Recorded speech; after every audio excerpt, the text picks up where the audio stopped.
día y feliz día también para todos los oyentes de El Noticero. Estamos... Está muy bien, porque yo no lo iba a hacer. Comenzamos una nueva jornada de Noti en este día en el que estamos además celebrando que allá por el año 1920 en Argentina se realizó la primera transmisión de radio. Y antes de comenzar a contarles todas las cosas que vamos a compartir durante la mañana, primero vamos a saludar a las personas que están del otro lado.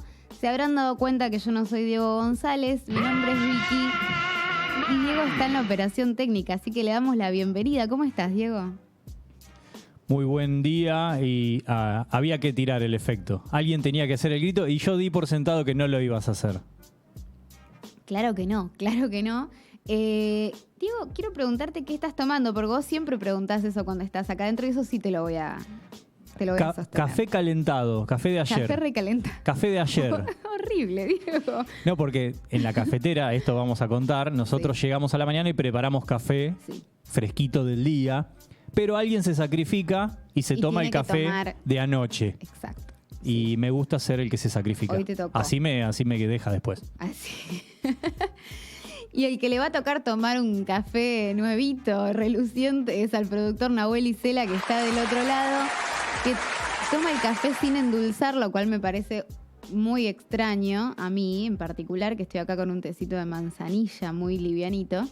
Así que, bueno, le mandamos un saludo enorme a Nahue, que está del otro lado trabajando. Y también a Pablo, que está también...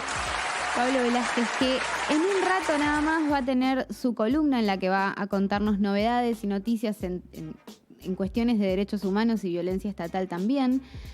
Hay cosas para repasar incluso de las que estuvimos conversando la semana pasada, así que solamente en un ratito vamos a estar conversando con él. Eso no es todo, porque además vamos a hablar, de economía con Alejandro Nava, de fútbol con Federico Marchi, vuelve Franco Rivas para hablar de los Juegos Paralímpicos y además vamos a tener solamente en algunos instantes, supongo, una charla sobre el Día de la Radio con dos personas, compañeros, un compañero y una compañera de la radio, que son Luis Kramer y Ángela Velandia. Luis en particular con muchísimos años de experiencia en lo que es hacer radio, hace muchísimos años que él hace radio y nos va a poder contar muchas cosas. Además Angie, que viene de Colombia y también nos ha contado de qué forma es importante la radio, no solo como desde el lugar de hacerla, sino desde el lugar de escucharla, ¿no? De compañía. Así que tenemos un montón de cosas para el día de hoy. Cuéntenme cuando estén del otro lado Angie y Luis, así les damos la bienvenida. Por el momento quiero agradecer a las personas que están del otro lado escuchando el Noti, que son José Tripodero por el momento, Nico Fernández creo que también está escuchando, Nancy Jaime se sumó también a escuchar el Noti esta mañana y ya nos llegaron algunos mensajes a lo que es Punto Cero por esto de feliz día de la radio, y el primer mensaje que llegó por redes sociales es el de Rubén Horacio, que nos escribió hace un ratito: feliz día de la radiofonía.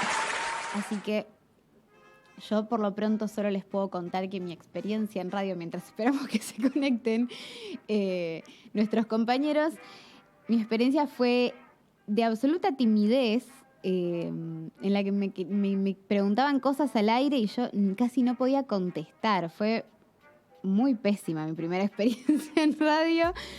Y así estamos acá conduciendo el Noti, un poquito de sorpresa, haciendo lo mejor que podemos. Sé que hay personas también del otro lado, después vamos a estar conversando con Pablo, que creo que, no sé si tiene muchas experiencias también en radio, así que vas a tener que contarnos. Y no sé si Diego, que además es el fundador de esta radio, nada más y nada menos, nos quiere contar un poquitito sobre cómo fue. Mis primeros pasos en radio fueron a los 12 años y fue muy loco porque era en un bebito. Un bebito. No tanto. Creo que soy más bebito ahora que antes. No, era un programa de FM y AM allá en Junín. Siempre aprovecho para mencionar y abrazar a mi ciudad. Era un programa de esos típicos de deportes, de fútbol, de gente gritona que por ahí no se pone de acuerdo en nada y terminan gritando 2 horas sobre nada de fútbol. Sí, lo que abunda. Hoy. Y para renovar justamente un poco y lavar la cara y para que no sea siempre lo mismo, justamente mi primo era productor de ese programa y les dice, che, a ver, somos todos viejos gritones, a ver si tengo una idea. Dice, yo tengo un primo. Es chico, pero tengo un primo que se sabe la historia de todos los clubes de fútbol, de por qué las camisetas, los colores. Es un fanático de las estadísticas y demás. Y ese niño con problemas era yo. Entonces me llaman y me acuerdo que la especie de casting que me hacen era muy tortuosa porque me acuerdo me sentaron en un estudio, no en el estudio donde se hacía el programa, sino que tenía como un estudio atrás de todo la radio, porque era AM y FM, tenía como 2 estudios grandes. Y atrás de todo... Era como un estudio chiquitito con el vidrio tipo cámara Gesell. Se me ponen todos los viejos de enfrente, del otro lado del vidrio. Me sientan a mí adentro. A evaluar. Sí, tipo como interrogatorio. Iban agarrando de a uno el micrófono y me iban haciendo preguntas. Random, al azar. No. Y yo tenía que responderlas. Por ejemplo, agarraba uno y decía... ¿Por qué Independiente le dicen los Diablos Rojos? Claro. Y yo tenía que responder. Y obviamente tratar de... Porque esto era como iba a hablar al aire. Entonces de repente le sacaba el micrófono a otro y decía... ¿Y por qué Boca es azul y amarillo? Claro. Y así respondiendo todo. No me acuerdo ni siquiera cuántas preguntas me hicieron, pero medio que me acribillaron. Cuando me dicen, bueno, listo, si querés salir del estudio. Cuando abro la puerta, me agarran y me dicen... ¿Podés venir ya mañana? Y yo tenía que gestionar porque yo tenía 12 años. Sí. Yo iba a la escuela a la mañana y el programa era a la noche. Así que al otro día empecé a hacer radio. Año 1992. Un montón y no terminó ahí porque, bueno, sos la persona que fundó esta radio. Creo que con la intención también de hacer algo un poco distinto o lo más distinto posible a justamente esas experiencias más tradicionales. ¿No, Diego? Sí, después hubo un camino largo en todo sentido y bueno, por suerte hoy Punto Cero de alguna manera es también consecuencia de las experiencias, de las buenas y de las no tan buenas, así que siempre que uno hace radio es como aprovechar, valorar y ver y observar todo ese contexto, es decir, de las malas experiencias también se aprende, así que eso está bueno también. Algo que decís vos siempre, que es eso de esa cosita que sentís en el estómago cuando estás por salir al aire, que me parece siempre muy linda y es literalmente también lo que me acaba de pasar hace, 10 minutos antes de comenzar. Entonces lo tengo como muy presente porque me parece que es parte de la experiencia de hacer ese nervio de la exposición y al mismo tiempo de querer entregarlo mejor. Así que bueno. Sí, perdón que te interrumpa. En eso... siempre me gusta decir lo mismo. A ver, medio que yo me aburro de escucharme a mí mismo porque, bueno, imagínate tantos años de hablar todos estos temas. Pero digo, el día que uno no sienta nada al entrar al estudio es probablemente el día que hay que dejar de entrar. Así que siempre brindo, felicito y digo, disfruten los nervios, disfruten incluso los errores, porque a medida que uno va mejorando como profesional, esos errores probablemente no los cometa otros, siempre nos vamos a equivocar, claro. Vamos a cometer otros, pero... aprovechar y recordar y transformar esos nervios, todo eso en anécdota. Qué lindo, sí, me encanta. Hablando de eso, vamos a contar un poquitito por si alguien... mirá, qué sorpresa. Bueno, vamos a hacer un enroque y vamos a comenzar... con Pablo Velázquez, que está ingresando al estudio en este momento para compartir un ratito de esta mañana en la que vamos a hablar de varias noticias y novedades en lo que tiene que ver con derechos humanos y violencia estatal también. Pero antes, igual me gustaría que te sumes un poquitito a esta charla que tiene que ver con la radio. Bienvenido, Pablo. Buenos días, Vicky, buenos días a todos los que están escuchando. Feliz día de la radio, para ellos también. Yo tengo mucha más experiencia como oyente. En los últimos años pude sentarme frente al micrófono. Soy una persona que soy muy tímido, extremadamente. Entonces, el tema de la oralidad, hablar, no quedarme en pausa, no quedarme en blanco es algo que me cuesta un montón. Pero la verdad es que yo crecí, ya desde muy chico yo sabía que quería hacer periodismo y en mi casa todo el tiempo se escuchaba la radio AM. Me gustaba escuchar las voces, pasaba mucho tiempo en el patio, que era donde siempre estaba la radio, aunque haga frío, aunque sea de noche, aunque sea tarde, siempre escuchaba radio haciendo otra cosa. Y creo que un poco es ese el amor que siento un poco también por la radio. Más allá de que no tenga tanta experiencia, me gusta abrazarme a los nervios también que siento cuando estoy frente al micrófono. Qué lindo. Y estoy completamente de acuerdo con lo que dice Diego. El día que no sienta más nada, me parece que tendría que ir por otro lado. Sí, te veía sentir. Perdón que me meta, aprovecho y ya que les tengo a les des ahí adentro, la pregunta es, ¿quiénes fueron, o incluso en el presente también de alguna manera un poco referentes al hacer radio? Qué pregunta. Qué buena pregunta. ¿Vos? Incluso, perdón, porque a veces uno también al hacer radio no necesariamente se espeja en gente que hace radio, sino por ahí en otros medios, en otras plataformas y demás. A mí, por ejemplo, me inspiró mucho, que no tiene nada que ver con la radio, pero Hunter Thompson, la forma de irse por las ramas, de formarlo todo, yo lo leía y dije, ese periodismo me gusta deformarlo todo. Entonces, más allá que no hacía radio, me inspiró para hacer radio.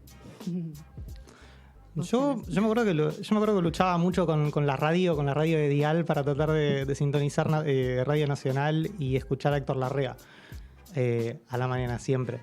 Que, o sea, es un referente de todos los tiempos. Cuando cursé materias de radio, cuando hice periodismo, también me lo hicieron escuchar muchas veces nuevamente. Creo que eso es particularmente, me parece, uno de los principales referentes que siento yo. Pero la verdad es que tuve una experiencia muy variada con muchas personas de radio, muchos hombres y mujeres de radio. Y creo que un poco también fue eso lo que me hizo enamorarme de la radio. Poder variar y no solamente quedarme con una sola persona, un solo referente. Sí, a mí me pasó un poquito lo mismo también. Escuchaba radio a través de mis padres, entonces escuchaba de todo y siempre lo que me interesaba era esa frescura para que nunca pareciera que no tenían algo para decir. Que es lo que supongo que es como el desafío máximo y a lo que se intenta llegar y el fracaso de cada día, pero con ganas de intentar y de volver a intentar. Y aparte pura espontaneidad. Exacto. Pero bueno, Pablo, estamos acá también para hablar de algunas cosas que no son tan felices. No son tan felices, exactamente. Contanos. Bueno, tengo para contarte un par de noticias, algunas cosas que sucedieron esta semana y algo que va a suceder hoy. En principio, bueno, el último 21, este fin de semana que pasó, hubo un acto de violencia contra un cultivador de marihuana, de cannabis medicinal, en la localidad de 3 de febrero. En noviembre del año 2020, el Estado Nacional legalizó por decreto el autocultivo de cannabis con fines medicinales, pero bueno, esto no resulta ser un impedimento para que continúen las persecuciones policiales y el armado de causa a jóvenes cultivadores. Esto lo padeció este joven que estaba viajando hacia 3 de febrero desde San Antonio de Areco para encontrarse con un amigo. Fue interceptado de manera violenta por agentes de la policía bonaerense. Al revisarlo le encontraron 40 gramos de cannabis entre sus pertenencias. Momentos después llega el amigo al lugar ante la situación, cuando ve que lo están tratando de manera violenta, les comenta y les comunica a los agentes que ambos están inscriptos en el ReproCan, y en el marco del Programa Nacional de Cannabis, justamente. Pero bueno, los uniformados desconocen esto, se lo llevaron detenido de forma violenta e incluso le dijeron al amigo que lo iban a tener detenido hasta el lunes. Esto fue el sábado. Hace unos días, hace unas semanas en este noticiero escuchamos a Nicolás Milione de Acción Canábica, que mencionó justamente la criminalización que sufren los cultivadores. Pasaron más de 10 años del fallo Arriola, que es un fallo que declaró inconstitucional la penalización por tenencia, la regulación de cannabis medicinal del año pasado, la creación del ReproCan y tiene media sanción el proyecto de cannabis industrial. Y sin embargo sigue habiendo detenciones arbitrarias, se dictan prisiones preventivas y se acumulan causas y archivos que le cuestan fortunas al Estado y al Poder Judicial y se sobrepueblan las cárceles de manera inhumana, se estigmatiza a personas y se las margina solamente por cultivar una planta. Uh-huh. No, aparte, bueno, esto que estás contando vos de que ya estaríamos como en una situación absolutamente diferente.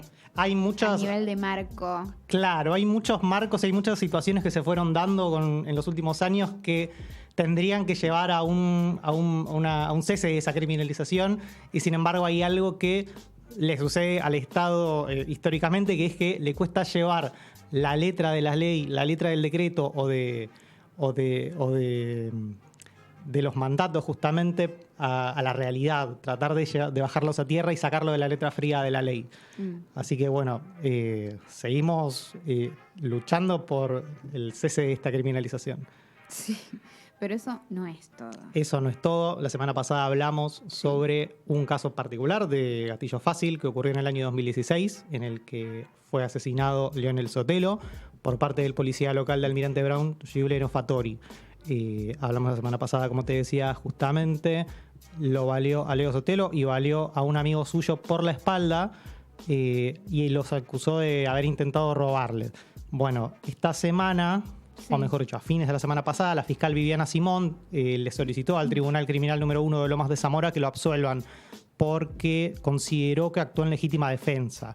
Pero bueno, al mismo tiempo y en el mismo juicio, Alan, que es el amigo y el sobreviviente de Leonel, fue condenado a 5 años de prisión por tentativa de robo. Vamos a pasar en limpio toda esta situación porque hay muchas cuestiones a tener en cuenta. Porque además la semana pasada quizás uno hubiera pensado que las cosas iban a decantar hacia otro lugar. Bueno, es que hay algunas cosas que no se entienden o no se entenderían si no se tuviese tan presente cómo actúa la justicia en cierto tipo de casos para condenar o para juzgar a policías. En el juicio quedó demostrado que Fattori disparó 11 veces. Leo Sotelo recibió 2 disparos por la espalda y su amigo recibió un balazo en el glúteo. Es decir, que ambos estaban de espaldas, estaban en situación disuasiva. Y al mismo tiempo, una de las víctimas de estos disparos es condenada por tentativa de robo, que no es una figura penal que demuestre que haya estado en peligro Fattori en algún momento, que haya corrido riesgo de vida. Como para actuar en legítima defensa, porque bueno, no quedó demostrado esto en el juicio al menos. En estos 5 años Fattori se mantuvo dentro de la fuerza en la comisaría segunda de Almirante Brown, mientras los familiares de Leo lucharon incansablemente para llevarlo ante la justicia, y aunque un fallo condenatorio no hubiese compensado la ausencia que sufre y va a sufrir la familia de Leo todos los días, la absolución por el contexto de la misma significa que para la justicia prevalece el derecho a la propiedad privada por sobre la vida, porque pesó más una tentativa de robo en la que no quedó demostrada una amenaza a la integridad física del policía que una legítima defensa en la que se dispara 11 veces por la espalda a 2 pibes desarmados. Se va a continuar apelando la situación. Este es un fallo de primera instancia. La familia de Leo Sotelo está patrocinada por Correpi, por organismos de derechos humanos, que bueno, están bregando justamente por el hecho de que los policías no porten armas fuera del horario de trabajo, fuera del horario de servicio, que esto es particularmente lo que sucedió en el caso de Leo, que Fattori estaba de civil en ese momento y no se identificó tampoco con los jóvenes. Tremendo. Y ahora hay que esperar entonces. Tremendo, sucede, la verdad que sucede todo el tiempo y bueno, va a haber que esperar, va a haber que seguir esperando. Enlazado con esto y con lo que te contaba antes, esta tarde se va a realizar acá en la ciudad de Buenos Aires la 7ª edición de la Marcha Nacional contra el Gatillo Fácil. Va a ser a las 15 horas, a partir de las 15 horas, desde 9 de julio hasta Plaza de Mayo. Es una iniciativa que nace justamente desde esta impotencia, desde el dolor, desde la necesidad de poner la voz en alto para que las fuerzas represivas del Estado no sigan matando más pibas y pibes, que no sigan torturando los barrios, comisarías y unidades penales, que no sigan armando causas y persiguiendo, que no sigan matando personas bajo custodia del Estado en contexto de encierro. En la Plaza de Mayo va a haber un acto central con familiares de las víctimas de Gatillo Fácil, que harán lectura de un documento, van a estar las fotos de las víctimas, se va a presentar una bandera pintada también con los rostros, que es una acción realizada por artistas plásticos de todo el país. Y hay varias demandas detrás también del reclamo. Entre ellas están, como te mencionaba, las no detenciones arbitrarias, el no al uso del arma reglamentaria fuera del horario de servicio, no a la defensa de policías, y esto también es algo que sucedió en el caso de Fattori, no a la defensa de policías y demás miembros de fuerzas por instituciones del Estado, que esto genera una situación de desequilibrio ante la justicia, justamente entre funcionarios del Estado, como son los agentes uniformados, y las familias que son víctimas de la violencia policial, de la violencia estatal, que no tienen a veces los mismos recursos para poder acceder a la defensa calificada que le brinda el Estado a sus funcionarios. el acceso gratuito a la justicia para las familiares y víctimas de represión y el castigo efectivo a los culpables de hechos represivos. El objetivo de fondo es visibilizar una problemática incómoda para muchas personas y para la mayoría de los medios masivos. Por eso también aprovecho para agradecer el espacio que se le brinda a esta radio a este tema. No es fácil hablar de estas cuestiones, así que muchas gracias. No todas las víctimas de gatillo fácil estaban cometiendo un delito, no todos ellos estaban movilizadas o estaban en situación de represión, muchos de ellos eran menores de edad y la verdad es que lo más importante es que esto le puede pasar a cualquiera y eso es lo fundamental, visibilizar y tratar de concientizar. Así que bueno, hoy vamos a estar ahí a la tarde acompañando y si tienen la posibilidad, acérquense del mismo modo que quisieran, bueno, que no los dejen solos si algún día les arrebatan a un ser querido. Pablo, un lujo, como siempre, como todas las semanas desde que te incorporaste al Noti, me parece que hablo por todo el equipo y por los oyentes cuando digo esto, así que súper gracias y te esperamos para seguir también un poco poniendo paños fríos sobre estos temas en los que a veces en los medios me parece que se habla desde una, entre comillas, gigante sentido común que parece que es bastante peligroso a la hora de hablar de estas cuestiones, como ponerse en el lugar de una opinión espontánea es como, me parece, lo peor que podemos hacer. Me parece que estamos en el momento de escuchar el primer flash del día de esta mañana y después volvemos con más columnas, informes, noticias y otras cosas.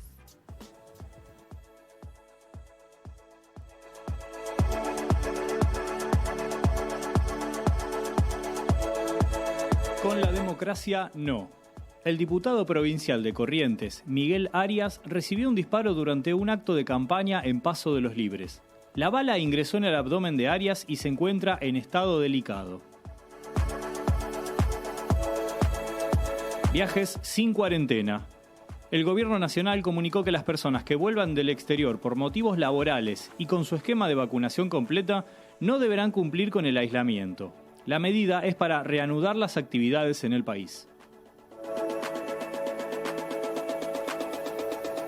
Aulas llenas. El Ministerio de Educación confirmó que desde el 1 de septiembre habrá presencialidad plena en las escuelas. La decisión incluye el uso de barbijos y distancia mínima de casi 1 metro. Testeo ultra rápido. La empresa argentina ChemTest desarrolló un sistema de testeo contra coronavirus que arroja resultados en 10 minutos. El proyecto, en conjunto con las universidades de San Martín y Buenos Aires, ya cuenta con la aprobación de ANMAT. Otra vez el terrorismo. El Estado Islámico se adjudicó los atentados en alrededores del aeropuerto de Kabul, la capital de Afganistán. En los hechos, perdieron la vida 13 militares norteamericanos. La primera medalla. Antonella Ruiz Díaz obtuvo la primera presea paralímpica en lanzamiento de bala. La Argentina batió su propio récord y, con una distancia de 9,5 metros, logró la medalla de bronce en Tokio.